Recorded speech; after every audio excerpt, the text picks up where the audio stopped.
Azəri qazın yaratmazlığı ucbatından vətəndaş qışın soyuğunda qazsız qalır. Bu nə texniki nasazlıqdır, nə də təsadüf. Bu illərlə formalaşmış səhlənkarlığın və cəzasızlığın nəticəsidir. Evdə uşaq, yaşlı, xəstə var. Ancaq Azəri qaz üçün əsas olan yenə də vətəndaş deyil, öz rahat kreslosudur. Konkret nöqtə-əz məlumat verir ki, bu sözləri Gələcək Azərbaycan Partiyasının sədr müavini Aslan Həmidli bildirib. Onun fikirlərinin tamamını təqdim edirik. Ödəniş sistemi çöküb, smart kart işləmir, insanlar qaz ala bilmir, alternativ yoxdur, məsuliyyət yoxdur, heysadat yoxdur. Qazı zamanında ödəməyə gecikəndə dərhal kəsən qurum minlərlə evi soyuğa məhkum edəndə niyə cavab vermir?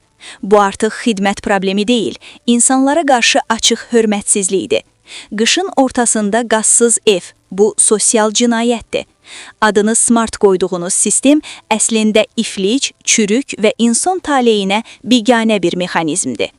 Vətəndaşı soyuqda qoyan qurumun heç bir bəhanəyə haqqı yoxdur.